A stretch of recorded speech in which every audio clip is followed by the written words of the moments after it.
Olá, meus queridos amigos e amigas, estamos de volta com o nosso programa Semeando Espiritualidades, Diálogo e Crítica. E hoje nós vamos dar boas-vindas para todos vocês da comunidade Paz e Bem, da Universidade Luiz Pampédia, da TV 247, e estamos recebendo aqui dois grandes amigos, que são um casal, né? Que é o Juarez Xavier e a Patrícia Alves. E nós vamos ter uma conversa bastante interessante sobre candomblé, sobre racismo, sobre problemas, questões atuais que nos atormentam a todos, né? E vamos conversar aqui com o Juarez e com a Patrícia. Mas antes, eu quero, como sempre, ler alguma coisinha para vocês, para a gente disparar a conversa. E eu vou ler um trecho de um artigo que o Juarez participou, nos deu a honra de participar num livro aqui, Educação e Espiritualidade, Visões, que é um livro plural, né, que tem representadas várias tradições espirituais nesse livro. Foi um congresso que nós fizemos em 2010 em São Paulo. E o Juarez contribuiu com um artigo muito interessante sobre a questão da oralidade. Eu vou ler um trechinho aqui que eu acho muito interessante, né? Ele está citando o autor, o Zerbo, e fala que o autor enfatiza que para o africano a palavra é pesada, ela não é desperdiçada. A palavra é o esqueleto do pensamento das pessoas munidas das antenas da sabedoria. A palavra envolve cada uma das dimensões que formam a experiência civilizatória dos povos africanos. Mais do que uma ineficiência gráfica, para os povos africanos, a palavra significa uma eficiência na transmissão dos conhecimentos ancestrais.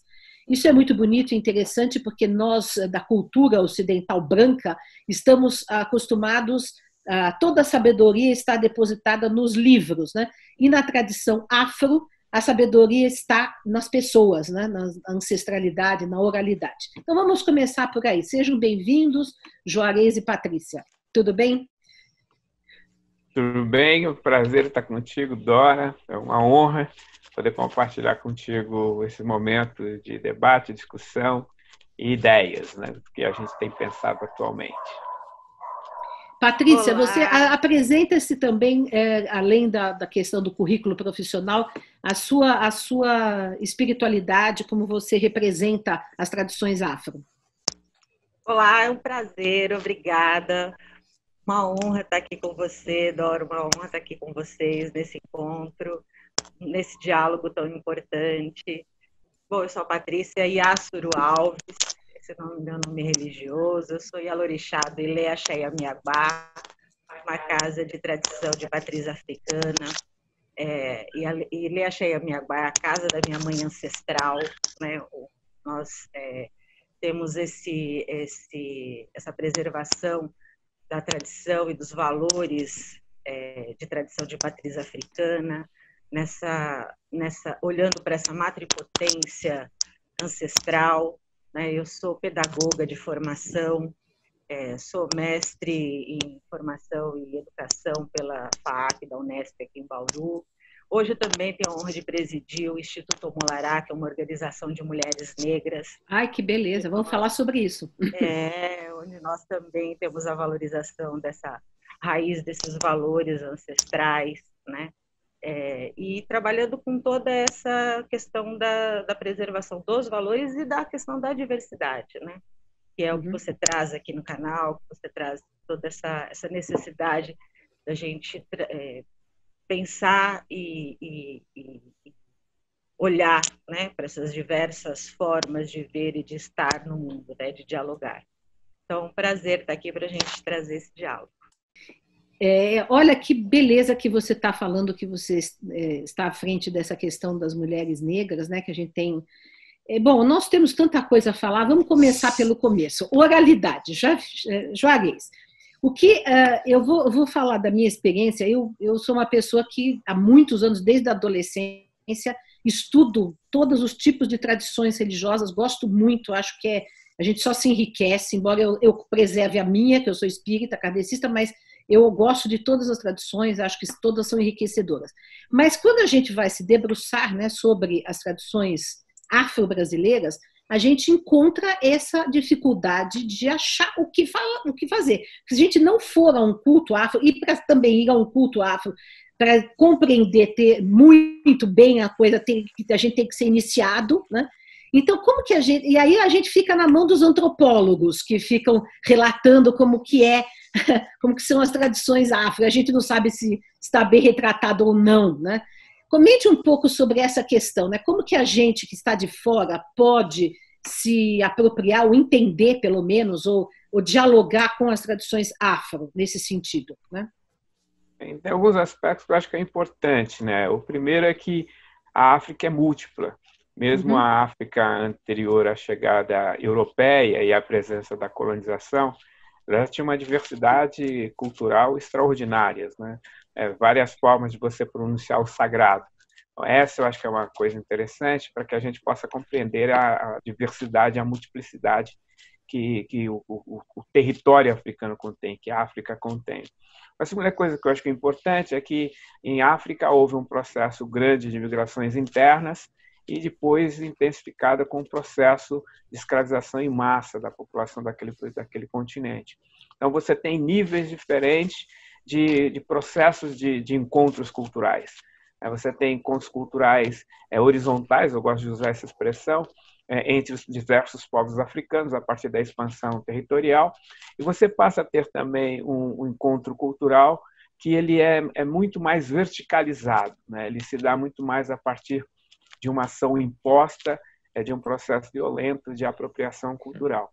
Então, tudo isso cria um universo muito complexo, um universo tremendamente complexo. No Brasil, historicamente, tem se trabalhado com a ideia de que nós temos 3 grandes complexos civilizatórios africanos, um de origem banto, um de origem iorubá e outro de origem jeje. Eu acho que como marcadores centrais, acho que são marcadores importantes para a gente poder pelo menos identificar as fronteiras, né? A partir dessa perspectiva, acho que dá para você fazer um diálogo bastante intenso no território brasileiro, porque esses grupos hoje, essas comunicações, eles criaram redes muito ativas com seus povos pelo mundo afora, inclusive no continente africano. Então, parece-me que hoje a gente consegue fazer um debate muito mais direto, muito mais dialogado, né, com essas culturas, com essas civilizações, pelo marco que nós temos hoje dessa comunicação transcontinental, né? Eu acho que isso é extremamente importante. E tira um pouco a mediação de que nós tínhamos anteriormente do intérprete. O intérprete que tinha a leitura a partir da lente do seu olhar, dado pela sua formação epistêmica, teórica, cultural e assim sucessivamente. Então, acho que isso é importante. Hoje, eu acho que é importante você ter contato com essa diversidade experimentada por essas matrizes em África e aquela experiência que nós temos no Brasil. No trabalho que eu fiz, tanto no mestrado como no doutorado, depois de procurar fazer uma investigação sobre essa riqueza tão diversificada, eu cheguei à conclusão que é tudo igual e é tudo diferente. É tudo igual porque tem uma matriz comum a partir dessas 3 grandes troncos civilizatórios que nós temos trabalhado. E é tudo diferente porque tem a ver com aquilo que é particular, né, de uma determinada localidade, um determinado território. Então, para a gente poder se aproximar, nós temos que estar preparados para compreender a universalidade dessas tradições africanas e as suas particularidades, entendendo que todas elas são absolutamente legítimas e não seria muito adequado, como a antropologia, em um determinado momento, pautou, de você pensar mecanismos a partir de hierarquização, o que é mais ou menos importante. Eu gosto dessa ideia, eu acho que ela é bastante generosa e é o que nos permite, penso eu, se aproximar dessas tradições, não como antropólogo, mas fundamentalmente como elemento humano, né? Espantado e maravilhado com a riqueza desses troncos civilizatórios que nós temos plantados no Brasil. Muito bom. Eu quero dizer o seguinte, não que eu ache irrelevante a contribuição da antropologia, acho muito válida e justa e interessante para todas as tradições, mas eu, como espírita kardecista, também às vezes me sinto interpretada pela antropologia e a gente se sente meio estranho, né? Que parece que somos pessoas meio exóticas, sendo observadas de fora por antropólogos, né? Então, eu posso me identificar com que vocês também, no campo das tradições afro, também podem sentir, por isso eu fiz essa pergunta, né? Patrícia, dentro desses troncos que o Juarez pontuou, a sua tradição, você está dentro de qual dessas grandes tradições? Sim, nós somos de uma tradição iorubá, né? Nós estamos temos uma árvore, né? Temos a nossa descendência, então, somos de tradição iorubá. A nossa casa é uma casa de tradição de orixá, né? E hoje, após 18 anos da fundação da nossa casa, né?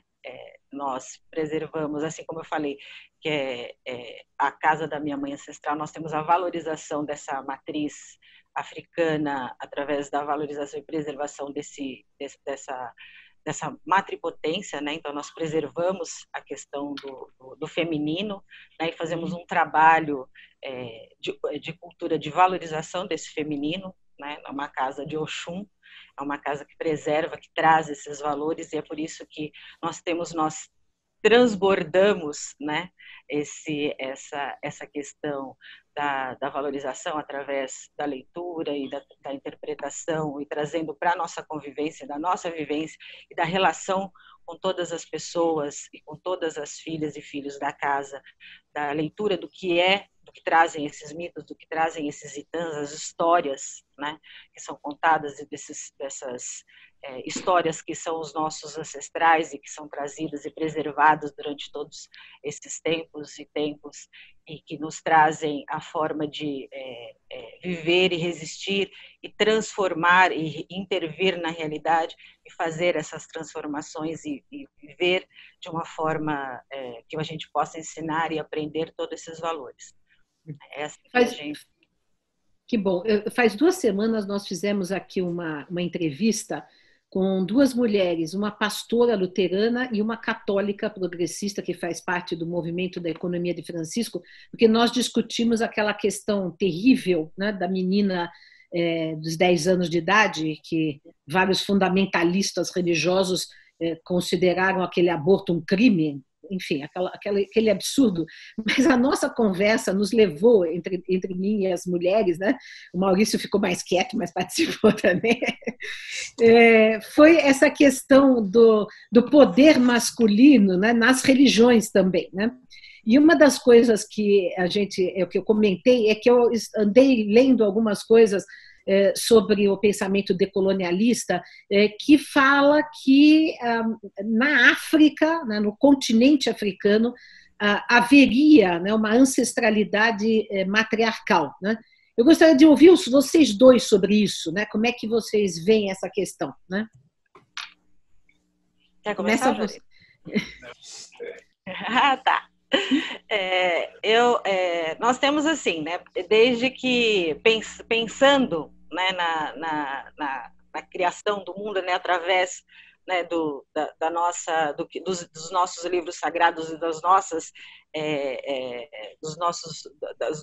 falas, né, daquilo que faz com que a nossa cosmovisão, né, nossa ideia de como é a criação de mundo, né, aconteça. Nós somos uma tradição de um Deus único, né? Nós temos um Deus, um Criador, e essa ideia faz com que o útero, a terra, seja feminina, né? Seja uma criação, um poder feminino. Tanto é que é dada para essa representação desse feminino o poder, né, de fazer com que tudo aconteça nesse espaço, né? Nós temos a nossa mitologia, nós temos as nossas tradições que falam disso. E isso é muito representado nas mulheres, né? E desde a África e desde né? Exato, a fecundidade, a fertilidade não só das vidas, mas também dos projetos, né?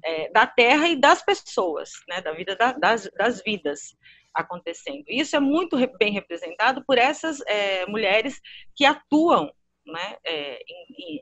E trazem e continuam com essas representações.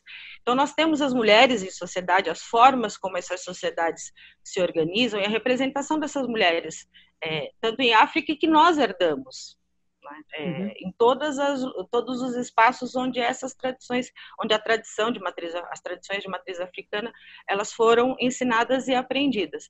Então, assim, essa representação e essa necessidade dessas mulheres serem reconhecidas e aprender o que são esses saberes e fazeres dessas mulheres, inclusive hoje, né, quando nós pensamos nesses valores e em todos esses aprendizados, em todos esses ensinamentos, nós sempre trazemos como foram e como são essas possibilidades de ensinar e viver, e como é que são as intervenções dessas mulheres. Hoje, por exemplo, quando a gente fala como essas mulheres, como nós, mulheres negras, fazemos a intervenção política, né, na realidade, somos como nos organizamos em marcha, como nos organizamos em intervenção, como olhamos para a vida e como a forma de preservar a vida, a nossa vida e a vida de todas as pessoas, né, no que nós chamamos hoje de um bem viver, né, é muito representação disso, né, de toda essa herança, de todo esse olhar para essa herança do que essa ancestralidade dessa mulher. E há também os próprios orixás femininos, né? Yansan, Oxum, Iemanjá, né? Que representam também esta faceta feminina do sagrado, não é isso? Sim, sim. E todos os orixás têm as suas, como eu falei assim, nos mitos, todos os orixás têm as suas funções, né? Oxum é a representação desse feminino, né? Desse primeiro feminino que tem a questão da fertilidade, que tem a questão de manter, né, a vida e os projetos e toda o projeto do Aie, desse espaço histórico acontecendo, né, onde nós vivemos. Oxum tem essa função. Iemanjá tem as suas funções. O Iá tem as suas funções, todas as orixás.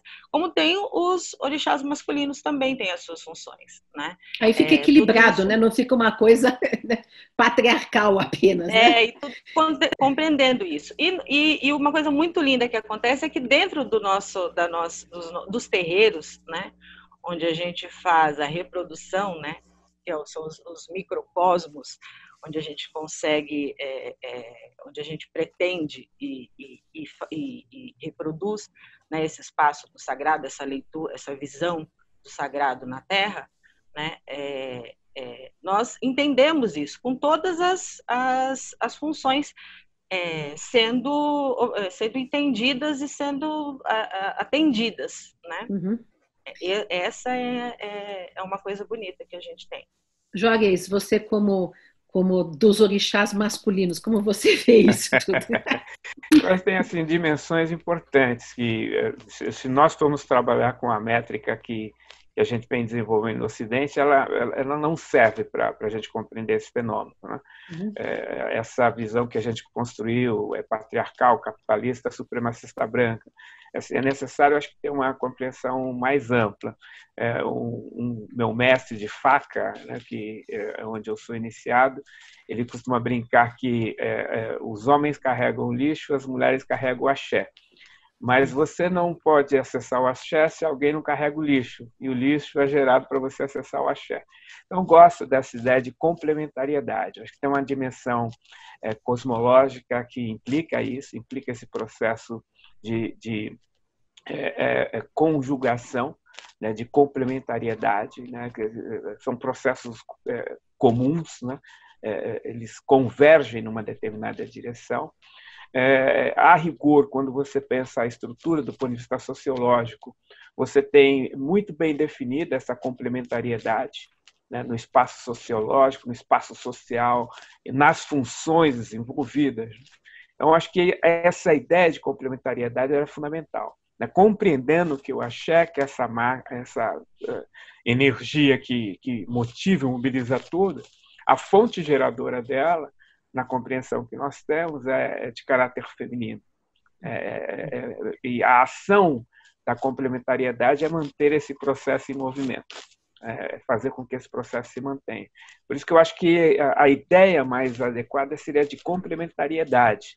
Muito bom. E há grupos e especialidades, são grupos muito especializados, que eles são facultativos da mulher.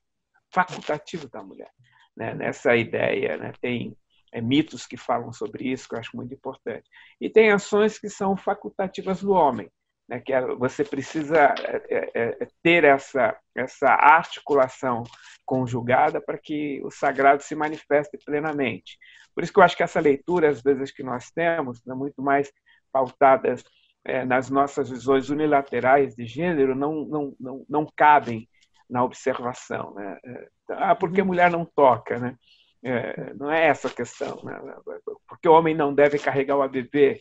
Eu acho que a questão central é que essas ações conjugadas permitem a manifestação plena do sagrado.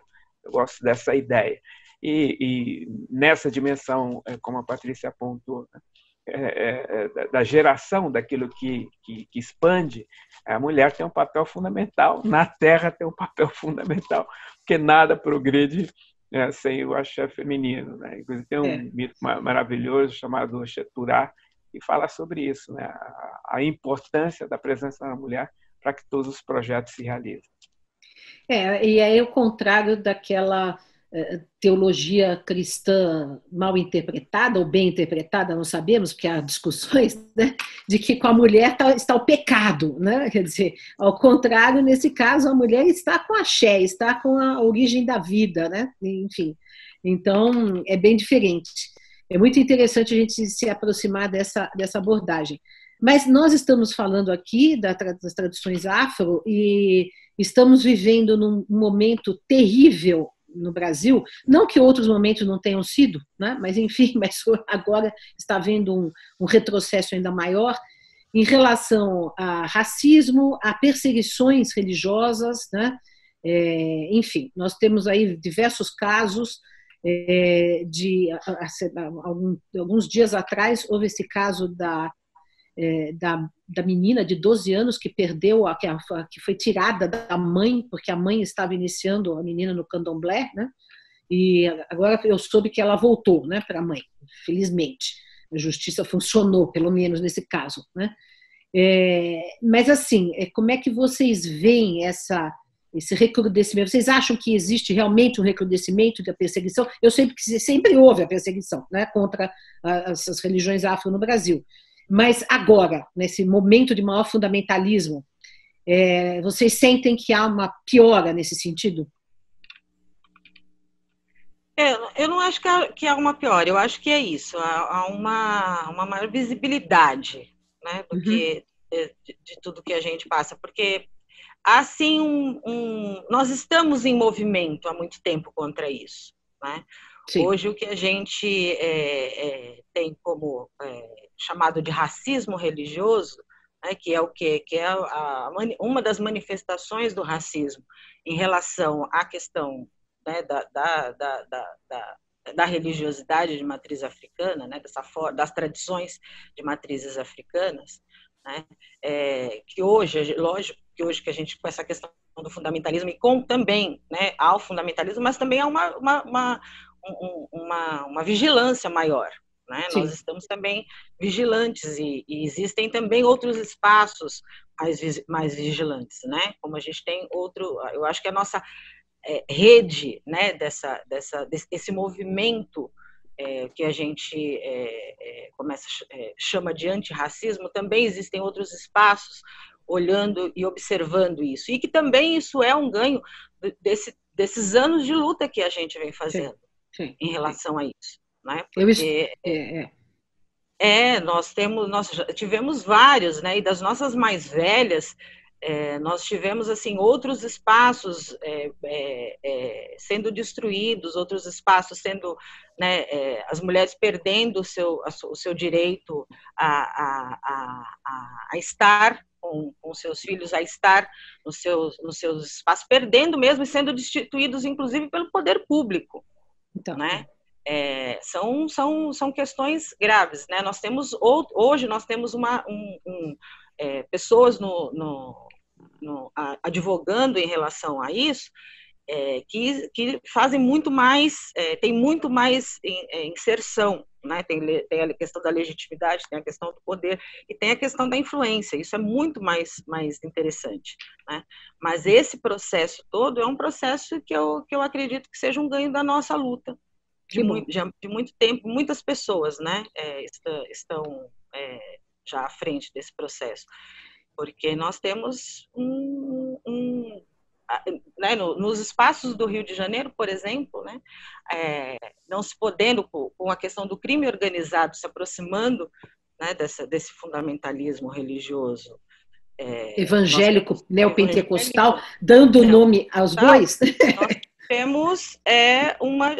Nós tivemos assim relatos terríveis, né, das pessoas não poderem estar, por exemplo, nas comunidades, podendo transitar e podendo sair, entrar e podendo estar vestindo branco, vestindo com seus panos de cabeça. Isso é terrível. Isso é terrível.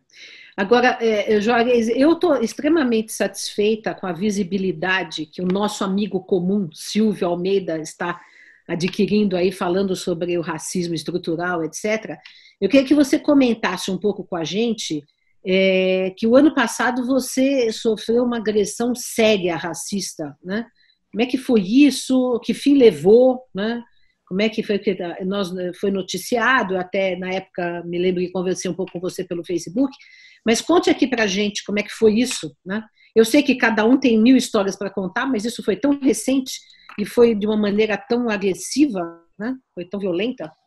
Uma coisa que eu acho importante destacar, que eu tenho destacado sempre, é que a gente não se vê como vítima, né? Nós somos ativistas em defesa da vida, da dignidade, da cultura negra, e é o que nós somos. Isso eu acho que é importante destacar. Nós nunca nos colocamos como vítima. Nós reagimos a uma violência que é cotidiana na vida da população negra. Acho que todo esse processo se deu em função de uma construção muito recente, desses últimos 40 anos da ação política do movimento negro. Uma construção proativa, que tem implicações legais, que tem implicações políticas e tem uma tecnologia social extremamente avançada. Simbolicamente, a agressão que eu sofri foi no dia 20 de novembro, o dia consagrado ao Dia Nacional da Consciência Negra. Eu acho que isso acabou também dando uma repercussão maior à discussão e ao debate. No dia em que você celebra uma conquista importante da população negra, uma pessoa negra sofre uma violência nessa magnitude, nessa situação, nessa circunstância. Além de tudo, o fato permitiu-nos refletir sobre um debate que nós estamos fazendo há muito tempo.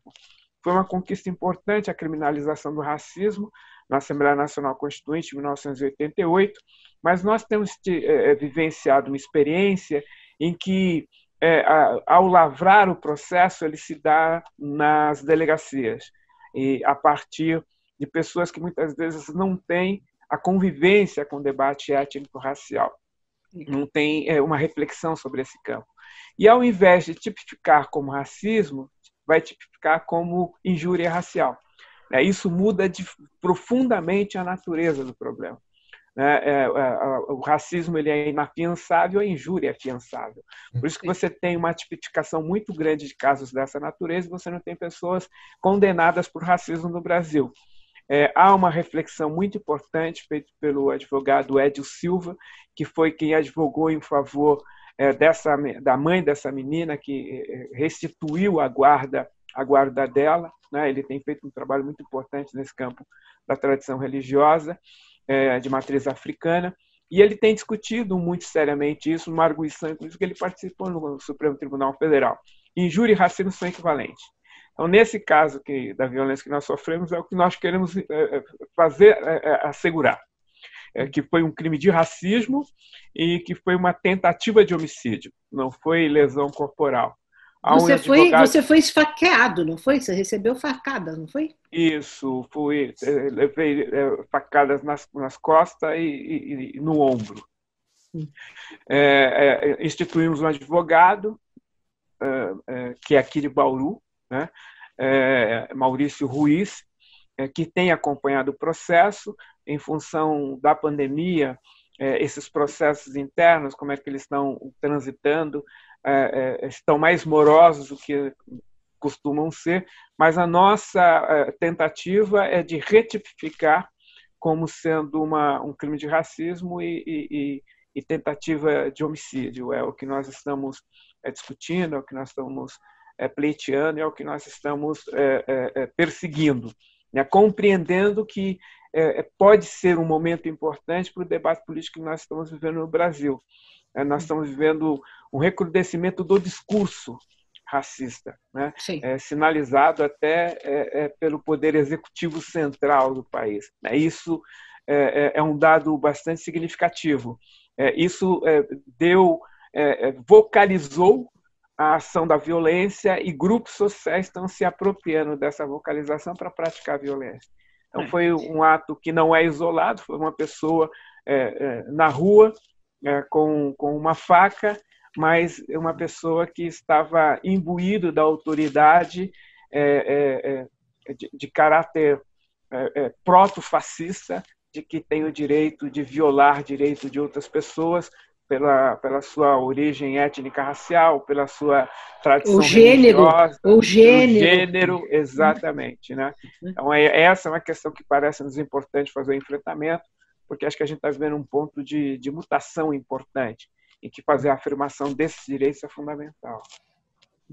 Juarez e Patrícia, eu queria fazer uma provocação, que aproveitando que agora a gente entrou num assunto, mas agora a gente entrou na realidade, a realidade não é bonita, infelizmente. E aí eu queria trazer dois exemplos, duas coisas que aconteceram para a gente tentar pensar um pouco assim, o que a gente pode fazer para facilitar essa compreensão. Recentemente o Laurentino Gomes escreveu aí um livro sobre a escravidão, na verdade é uma trilogia, ele lançou o primeiro volume e fez bastante barulho na imprensa, é uma coisa assim, né? Ele, em geral, os livros que ele produz têm uma divulgação e tal. E aí eu vi duas reações que eu achei bem interessantes. O Emicida leu o livro e declarou que ele chorou em muitos momentos porque o sofrimento que o Laurentino Gomes descreve é um absurdo, é de uma desumanidade total. Ao mesmo tempo, eu ouvi de pessoas brancas, a primeira reação que a pessoa teve ao ler o livro falou assim, mas os negros também escravizavam negros na África. Então, assim, existe uma dificuldade clara, que é cultural, das pessoas entenderem todas as dimensões, né? Dependendo da posição que a pessoa está na sociedade. Outra coisa que é outro episódio, que eu acho que também é interessante a gente colocar aqui, aí semana passada, esses dias atrás, teve lá nos Estados Unidos mais um caso, quer dizer, desde a morte de George Floyd, que explodiram as manifestações de Black Lives Matter e tal, mas ainda durante todo o tempo dessas manifestações, repetidas vezes acontecem assassinatos ou atentados, ou pessoas são baleadas nas próprias manifestações, e sempre são pessoas negras, sempre são policiais brancos. Então, recentemente teve mais um caso desses, em que o cara tomou 7 tiros pelas costas, absolutamente sem nenhuma razão. E aí é interessante também observar o seguinte, quando acontece alguma coisa assim, e isso tem acontecido repetidas vezes nos últimos meses nos Estados Unidos, e o debate lá está muito quente, você vê nas redes sociais no Brasil as pessoas indignadas, as pessoas falando que absurdo, nossa, olha como que pode e tal. Mas isso acontece aqui a cada 30 segundos. Das nossas periferias, né? Na esquina da casa do cara que está no Twitter falando que é um absurdo. E isso o cara não fala que é um absurdo. Então, apesar de a gente ter avançado, evidentemente, nesse debate, por causa do movimento negro, por causa dessa luta para trazer isso à tona, para trazer esse debate para a luz, né, para que ele possa ser, então, portanto, entrar na cabeça das pessoas, existe uma resistência, uma dificuldade, uma coisa assim enorme ainda. E também isso está ficando cada vez mais visível, essa resistência, essa dificuldade. O que vocês acham disso? Bom, eu acho que você toca numa questão central, fundamental, né? Que o racismo ele não é um problema de subjetividade. O racismo tem provocado morte de populações não brancas no mundo inteiro, e particularmente no Brasil, assim, em escala industrial. Foi divulgado hoje o Atlas da Violência e ele reproduz os dados que nós temos assistido. Mais de quase 65 mil homicídios no Brasil, e desses 65 mil homicídios, 75,7% de jovens negros. Então, o nosso debate, a nossa discussão, não é explicar esse fenômeno. A discussão que nós estamos fazendo é compreender esse fenômeno. E isso implica um enfrentamento à ignorância no sentido de ignorar processos. Quem fala sobre, por exemplo, suposta escravização de negros na África ignora processos. É nesse sentido que eu estou usando a expressão ignorância. Há uma ideia que eu acho importante, que vem sendo debatida por um pensador camaronês, Attila Mbembe, que eu acho que a ideia é muito rica. Attila Mbembe falou sobre isso, Cornel West tem falado bastante sobre isso, Bell Hooks tem falado bastante sobre isso. Há uma gama de intelectuais nacionais e internacionais que têm feito essa discussão. O Ocidente ele foi construído a partir de 3 fenômenos importantes, aponta o Attila Mbembe. O primeiro, que é a questão da escravização, o que é que ela tem diferente dos processos anteriores? Ela foi global, ela trouxe um debate que não era comum na escravização anterior, ela trouxe o perfil da fronteira da cor da pele, o estigma da cor da pele, isso acabou sendo global, e ela criou um mecanismo de desumanização do elemento escravizado. Você pega, por exemplo, em outros processos de escravização, esses elementos não estavam presentes. A questão global, a questão da estigmatização da cor da pele e esse processo brutal de desumanização, por várias razões. Não é justificando que há processo de escravização melhor do que o outro, mas era uma circunstância histórica dada. A escravização ela foi um papel fundamental porque ela cria as bases, por exemplo, do desenvolvimento capitalista no mundo todo. Vários economistas têm trabalhado com dados concretos sobre a natureza dessa situação, que envolveu todo mundo, inclusive todas as estruturas religiosas, todas. Sim. Estiveram diretamente implicados nesse processo. Uma segunda questão importante é a colonização. O BNB faz um debate aí com o Fanon, que a colonização ela criou o que se chama do espaço do não ser, onde tudo é permitido. Por exemplo, a barbárie nazista na Europa, no século XX, ela foi praticada na África em ampla escala, sem que não houvesse... Durante séculos. Durante séculos. Sem que não houvesse nenhuma manifestação de indignação do Ocidente.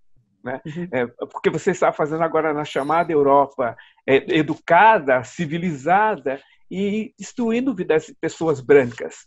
É importante ter esse elemento, porque essa violência se deu de forma sistemática durante séculos nos lugares onde a desumanização fez como prática comum. E a terceira questão importante que ele aponta é a questão do apartheid, que não é apenas a segregação territorial. O apartheid ele aprisionou as nossas almas. Nós estamos habituados a ver o mundo a partir de ações dicotômicas. Nós aprendemos a ver isso. E nós naturalizamos isso. Por exemplo, nós não ficamos chocados quando a gente fala isso. 65 mil homicídios, 75,7% de jovens negros. Então, a explicação que se dá a isso, ela reproduz a ignorância. O exercício que nós estamos fazendo é compreender esse processo, porque a partir da compreensão você pode pensar mecanismos de superação. É por isso que hoje se defende tanto as políticas públicas de Estado, No mundo inteiro, elas foram adotadas como instrumento fundamental para a superação da desigualdade. No Brasil, nós acreditamos que não vai ser diferente. Nós precisamos de políticas públicas consistentes, de Estado, que afirmativas, né? Afirmativas, que se proponha de fato a superar a desigualdade abissal que nós vivemos no país, né? Acho que é importante destacar isso, porque essas características elas foram fundantes no Brasil. Nós somos um país que foi fundado pelo massacre. Não é impune que você funda uma nação com massacre de milhões de indígenas, com a escravização e massacre de milhões de africanos. Nenhum país passa impunemente por isso. Então, e é mais ou menos a história dos Estados Unidos também, né? Exato, né? E a nossa ideia, a nossa compreensão, se nós não compreendemos esse processo, nós não teremos condições de superá-los. Então, acho que nós temos aí, na verdade, uma disputa de narrativa. É uma narrativa que tenta explicar a partir de uma perspectiva supremacista branca que assegura seus privilégios, e uma narrativa que se propõe a fazer uma compreensão do processo e de profundas mudanças para que a gente possa construir novas narrativas civilizatórias no Brasil e no mundo. Acontece no Brasil, acontece nos Estados Unidos, e nós vimos pelas manifestações após a morte de George Floyd, que aconteceu no mundo inteiro, né? Então, acho que a Eu fiquei bem satisfeita com essa reação mundial, né? Eu fiquei assim agradavelmente surpreendida, porque até em Berlim teve manifestação antirracista. Na Coreia do Sul, no Japão, em lugares que nós jamais iríamos imaginar que houvesse tais manifestações. Então, acho que existe um movimento global de insatisfação com essa situação, que criou um grupo de seres humanos de segunda categoria no mundo. Há pessoas vendo que isso é insustentável, né, que isso não é mais digno de uma civilização no século XXI. E estão se mobilizando radicalmente para promover tais mudanças. Eu acho que isso é importante. Superar a explicação rasteira, né, superficial, pela compreensão profunda da situação que nós estamos atravessando do ponto de vista das relações raciais. Então, há motivo de esperança? O que você acha, Patrícia? A gente pode ter. Sim, eu acho que há motivo de esperança. E acho que essa questão está ligada àquelas questões todas que você trouxe antes, assim, de compreender as tradições de matriz africana, né, dessa reação à questão do racismo religioso, né, porque é isso que o Juarez trouxe, de se há historicamente uma necessidade de desumanizar, né, desumanização da população negra, há o reconhecimento de que nos espaços, nas tradições de matrizes africanas, há a valorização, né, dessa humanização, através de todos esses valores civilizatórios, há o resgate disso, né, há a compreensão de que essa humanização trazida por essa ancestralidade, ela é preservada dentro dessas tradições. E ela é ensinada, ela é compreendida e ela é uma fonte de resistência. Ela é um dos espaços de fonte de resistência, humanização e restituição da força dessa população negra. Então, há também a compreensão de que por que se pensa em destruir esses espaços, porque é um espaço de valorização, de humanização e de resistência dessa população.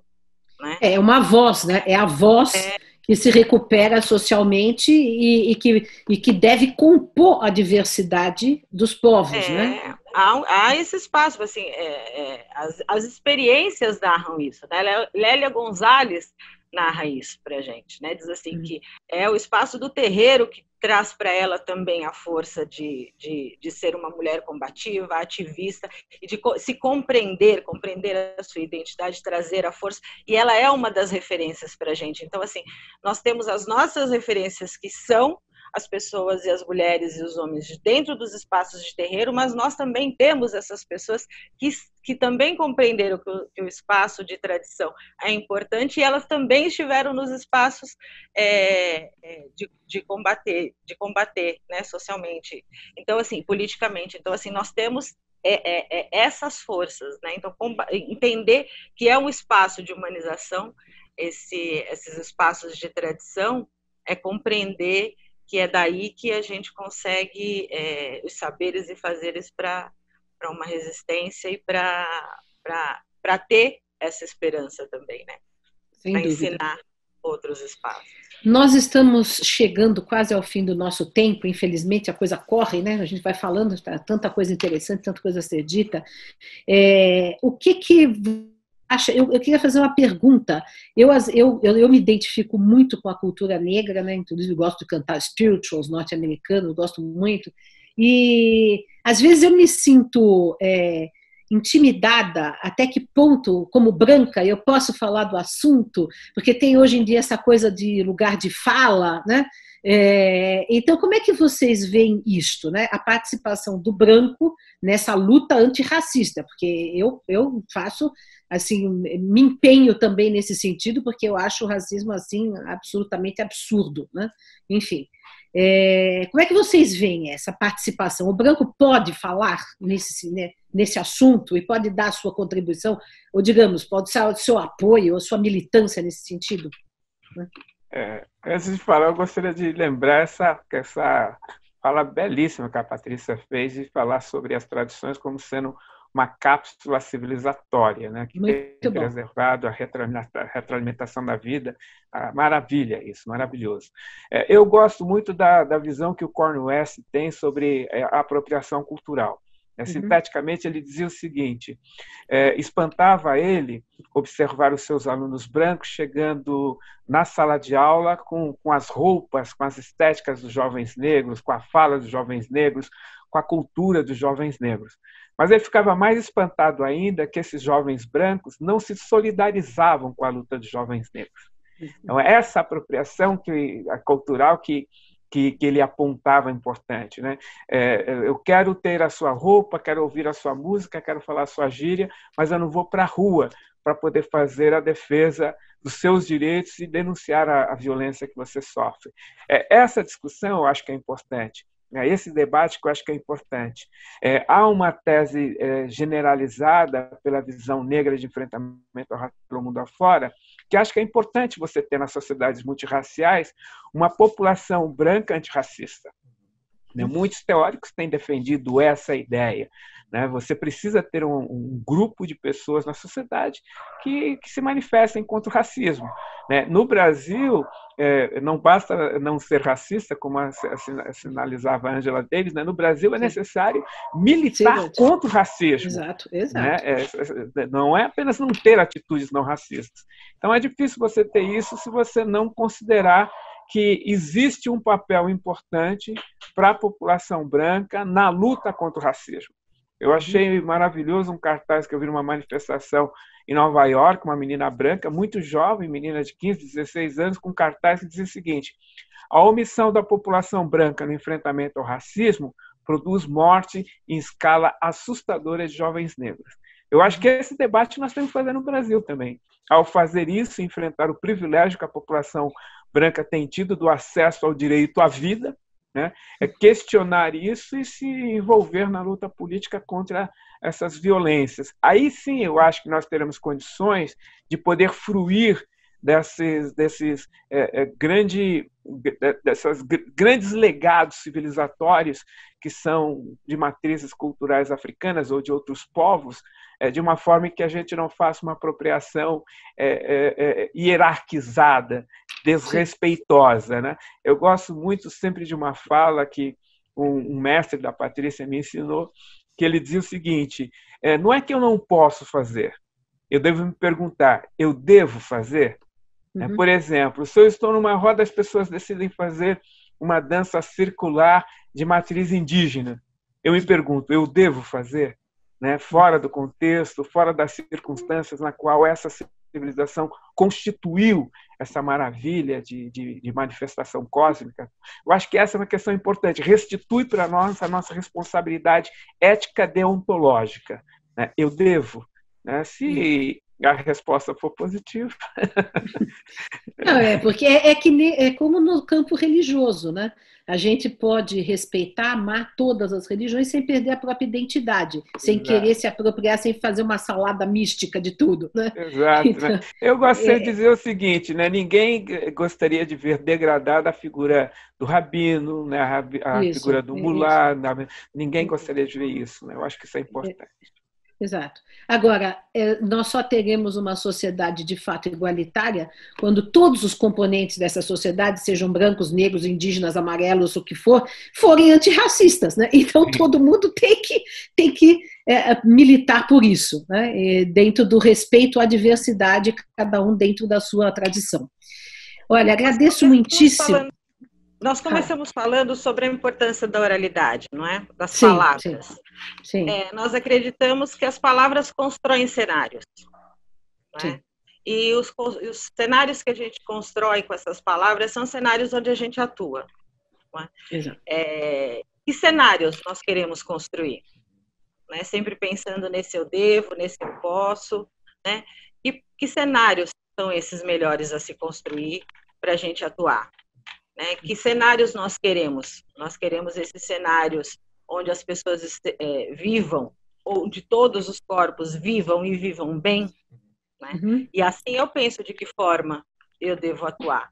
Que palavras eu utilizo, com quem eu converso.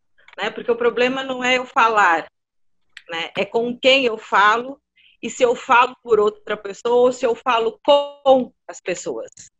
Né? Eu acho que a gente reconhece que nas lutas, né, todas as pessoas têm as questões, né? Por isso nós temos os movimentos, né? Nós temos o movimento de mulheres, mas nós temos o movimento de mulheres negras, porque nós temos as questões específicas. Mas há o reconhecimento de que há uma necessidade da gente conversar sobre isso. Né? Deixa eu perguntar uma coisa para vocês. A gente não combinou isso, mas eu vou perguntar. Vocês topam, um de vocês dois ou os dois, nesse final, ou fazer uma oração, um cântico, alguma coisa que nos traga aqui a espiritualidade afro, aqui para a nossa, Yorubá, no caso? Cantamos!